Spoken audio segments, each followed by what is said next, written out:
Kentucky. We're a nonprofit organization. We get no tax revenue. We're funded strictly by business investment, membership dues, and event sponsorships. We have about 23 members here in Lawrence County: Three Rivers Medical Center, People's Security Bank, Louisa Community Bank, the hotel, Gatesville State Park, the Tourism Commission. So the list goes on, McDonald's, and a few of the chain restaurants as well. So we've been talking across the state. If you want to go ahead and turn, and we'll jump right into this while I'm here. I came on at the Chamber about 3 years ago. And when I came on at the Chamber, we were the Pike County Chamber of Commerce. It was from one county. And we had an idea that we needed to work together as a region to create jobs, because that's what was happening across the state. So in having that thought process, we wanted to have that reaffirmed by a consultant to come in and look at the 8 counties that we were going to serve, and to analyze and see if economic development was happening and what was being involved, and what could the Chamber do to help supplement that, or how could we address that problem. You know, you guys have some money here, but you're affected by it with the coal severance tax revenue that helps fund your government. And as you start moving the direction east into Pike County, you got Johnson with a little more, Floyd with a little more, and Pike with a lot, Harlan with a lot, Lesher with a lot.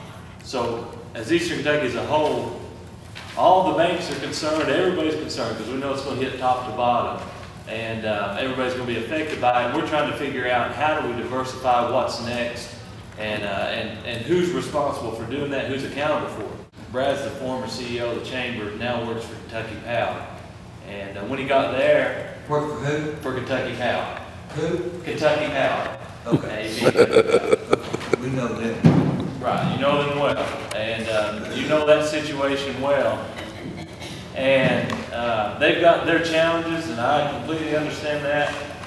But they are, in a roundabout way, we ended up getting the money. They funded the study to come into Eastern Kentucky and look and see what economic development opportunities were here, and they hired a consultant to come in. And they came and met with the stakeholders in the community a month or so ago. And I mean, they brought a 40-page document back that looked at each county, each property, and made assessments on all the opportunities and what we could do. But just in summary, you can see on page 2 there, within the 8 counties, there's no dedicated staff that wakes up every day, eating, breathing, sleeping, living economic development, creating jobs. Are you all kind of prospecting or saying this is prospectively the area that we'd like to cover? Who recognizes who at the Cabinet for Economic Development recognizes who is the agent to deal with them for Lawrence County? You all or us? Or are you asking us to designate you to be our agent? There's a lot of answers there I can give you. Right now, if you go to Lawrence County's website on thinkkentucky.com, Think Kentucky? Think Kentucky's the Cabinet's website. Okay. It probably has John listed as the point of contact, I would imagine. Usually, if you don't have any dedicated economic development staff, they put the judge executive. They've built a custom page for us that has all 8 counties that a company can go look at and get demographics, labor force, properties for our 8 counties, and I'm listed as a contact on that group. But the judge decided he wanted to designate somebody here in Louisa to be the local economic development director. He can do that through the county. Then Lawrence County would be carved out of Southeast. You can do both. Really, you need to do both. The idea that you would have somebody, a local contact, but also be part of a regional group. Okay.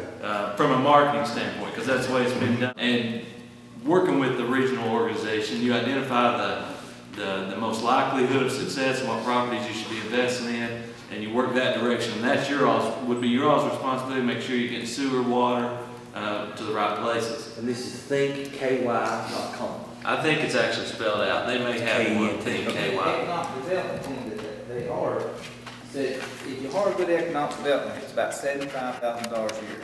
And that's why they said they would recommend the counties go together and work through the chamber because that one representative for them can work all the counties, and that way you can put in a portion which wouldn't even come close to $75,000. Oh, I agree. But now, you agree that you're all going to be pretty well Pike County centric. I mean, let's be real. That's the power center of this geographical Our area. membership, we have 500 members roughly, 300 of them in Pike County, the rest are spread across the other 7.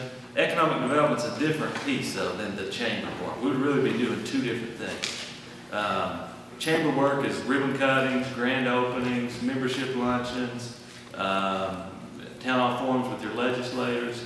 Economic development, I'll just be honest, Pike County, they have no site ready to locate a large industrial. You know, they're part owners in the industrial park in Martin County, which is Honey Branch, and one in Jenkins and Letcher County. And you guys are part owner of the one in Ashland. And because that area is serviced by a separate ad district. Lawrence County would be the only county in your group that is serviced by 5Co. Right. And the rest of them are in Big Sandy. And there's 2 in... Knott and McGoffin would be in... McGoffin's in Big Sandy. Knott is in River... Kentucky River. Yeah. Knott and Letcher. So... Let me go through this a little bit. When we started, how did we decide to come to Lawrence County? We got a call from a local business owner. They actually called the state chamber, said we want to start our own chamber. And we came down and met with Rotary. It's been 2 or 3 years ago. And rather than trying to start their own chamber, they decided to join as part of us. Businesses started joining, and we got about 23. So that's kind of, you know, if you wanted to start your own chamber, you could. You're talking hundreds of thousands of dollars staff and have a building and get a program of work and build a program. So that's how we ended up here. We would be the liaison for state government, federal government programs, helping them identify incentives and grant opportunities. We would help in the strategic economic development planning efforts and visiting different company headquarters as they are here. Brown Foods is also a member. That's another big employer you have in the area. Business attraction services. We would help respond, coordinate site visits.